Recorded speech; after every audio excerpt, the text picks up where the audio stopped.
बिस्मिल्लाहिर्रहमानिर्रहीम। अस्सलाम वालेकुम नाज़रीन, ये वीडियो जो है वो हमारी पिछली वीडियो से कनेक्टेड है, जुड़ी हुई है। उसमें हमने आपको हाइड्रोपोनिक फोडर की या जिसे वीट ग्रास कहते हैं उसकी तैयारी के मराहिल और पूरा जो मरहलावार उसकी तैयारी है उसके बारे में हमने आगाह किया था आपको। आज हम सिर्फ हाइड्रोपोनिक फोडर के फ़वाइद के बारे में बात करेंगे कि ये कितना फ़ायदेमंद है, इसमें कौन कौन सी ग़िज़ाइयत जो है वो मौजूद होती हैं। तो ये जो हम पहले आपको बता चुके हैं उसको भी हम एक दफ़ा आपके सामने दोबारा रखेंगे कि वो किन मराहिल से गुज़र कर तैयार होता है, और इसके फ़वाइद भी आपको ये बताएँगे तमाम पूरी डिटेल के साथ, पूरी तफसील के साथ। उससे पहले हम आपसे गुजारिश करते हैं कि अगर आपने हमारे चैनल को सब्सक्राइब नहीं किया तो उसको सब्सक्राइब करें और इसके साथ बेल के बटन को प्रेस करें और हमारी वीडियोज़ को लाइक करें और शेयर करें। तो हम वापस अपने मौजू की तरफ आते हैं। तो हमने जो मरहलावार तैयार किया था उसमें सबसे पहले हमने गंदम को जो है वो साफ़ किया था। उसके बाद उसको हमने पानी में भिगोया और चंद कतरे हमने उसके अंदर जो है वो ब्लीच के डाले ताकि बैक्टीरिया और दूसरे जरासीम से वो पाक रहे। उसके बाद हमने उसको साफ़ बर्तन में डाला, बर्तन में सुराख किए थे। सुराख करने के बाद जो है उसमें गंदम के दानों को बिखेर दिया जिन्होंने कील या जड़ निकालना शुरू कर दी थी। फिर हमने उसको रोज़ाना की बुनियाद पर फुआरे से पानी देना शुरू कर दिया और वो इसी तरीके से हम रोज़ाना उसे दिन में 3 से 4 मरतबा पानी से फुआरे से पानी देते रहे और आखिरकार 7वें दिन वो तैयार हो गया और उसको काट कर हमने चूज़ों को डाला। अब हम आते हैं कि उसके फ़वाइद क्या हैं। तो इसमें विटामिन्स होते हैं, एंटीऑक्सीडेंट्स होते हैं और अदर न्यूट्रिएंट्स जो होते हैं वो पाए जाते हैं। उसके बाद हम इसको सुपर फूड भी कहते हैं क्योंकि इसके अंदर मुकम्मल ग़िज़ाइयत पाई जाती है। उसके बाद ये रिड्यूस करती है टॉक्सिन्स को। टॉक्सिन्स क्या करते हैं? जो कि ज़हर को ख़ारिज करते हैं। उसके बाद हम आते हैं अगले फ़ायदे की तरफ। तो ये जिगर को बेहतर करता है और इससे जो जानवर हैं या परिंदे हैं उनकी जो सेहत है वो बेहतर होती है और उनकी जो वेट गेन का प्रोसेस है वो भी बेहतर हो जाता है और वो वेट गेन करना शुरू कर देते हैं। इससे इनका हाज़मा बेहतर होता है जो कि उनको एनर्जी मुहैया करता है।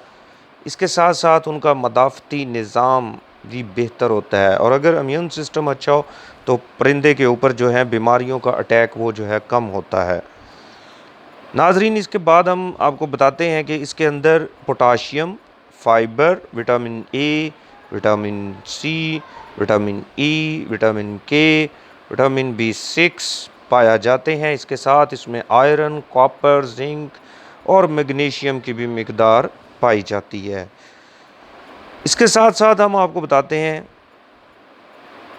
कि इसमें जो जड़ें इसकी होती हैं उसको भी इस्तेमाल किया जाता है और उसको फंगस लगने की सूरत में हम फिर ज़ाया कर देते हैं। वो फिर हम जो हमारे जो परिंदे हैं उनको नहीं डालते क्योंकि वो उनकी सेहत के लिए नुकसानदेह भी साबित हो सकता है।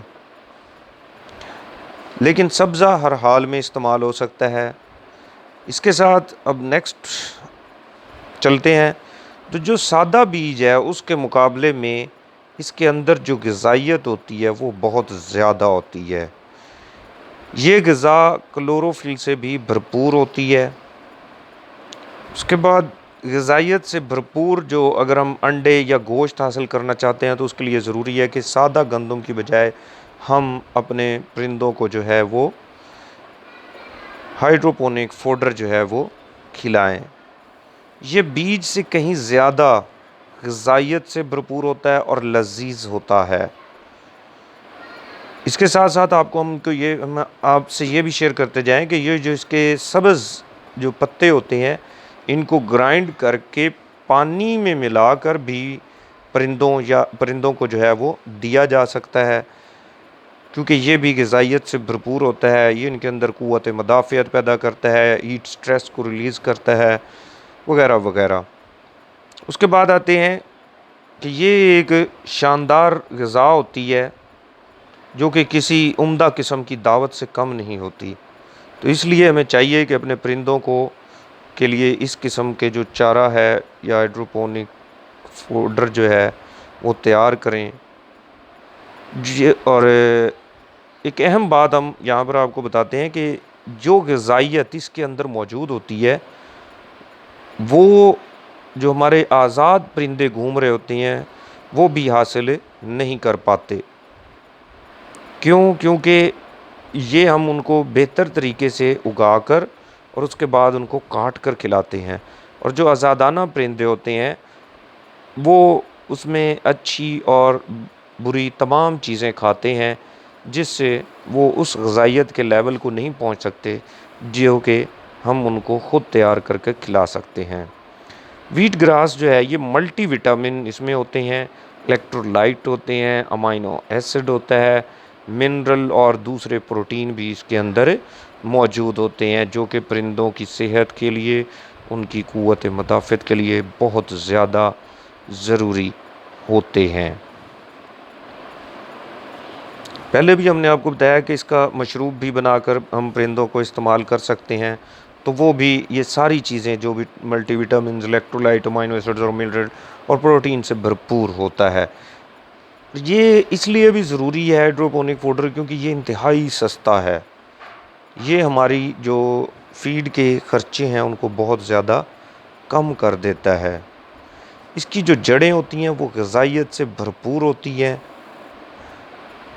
जब ये 6 से 7 इंच का हो जाता है तो इसमें ये ग़िज़ाइयत से भरपूर होता है। इसमें हमा किस्म की जो ग़िज़ाइयत है वो पाई जाती है।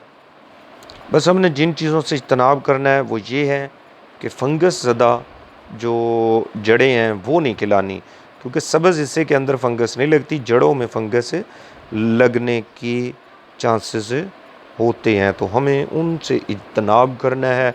इसके साथ हमें इसको मोतदिल टेम्परेचर पे रखना है और हवादार जो जगह होगी वहाँ पर रखें। इसके ऊपर पानी से दिन में 3 से 4 मरतबा स्प्रे करते रहें, ताकि जो हमारे बीज हैं उनके अंदर नमी ख़त्म ना हो। अगर नमी ख़त्म हो जाएगी तो ये मुरझा जाएंगे और ये सारा का सारा आपका जो व्हीट ग्रास है वो ज़ाया हो जाएगा। कोशिश करें कि इसको दिन में थोड़ी देर के लिए जो है वो धूप पर भी रखें, उससे इसके जो क्लोरोफिल है वो बेहतर हो जाता है और ग़िज़ाइयत में जो है वो इजाफ़ा हो जाता है। ये बहुत ज़रूरी है कि आप इसको बेहतर तरीके से पहले बनाना सीखें, फिर इसकी ग़िज़ाइयत की तरफ आएँ। अगर आप बनाने में कामयाब हो जाते हैं तो फिर आप इंशाअल्लाह ये तमाम जो विटामिन्स हैं और तमाम किस्म की जो ग़िज़ाइयत है वो सारी आप अपने परिंदों को फ़राहम कर सकेंगे। उम्मीद है आपको जो है हमारी वीडियो पसंद आई होगी। अगर पसंद आई है तो हमारे चैनल को सब्सक्राइब करें और अपने दोस्तों के साथ इसको शेयर करें। किसी किस्म की जानवरों से मुतल्लिक या हाइड्रोपोनिक फूडर से मुतल्लिक कोई भी सवाल हो तो आप हमसे रब्ता कर सकते हैं। शुक्रिया।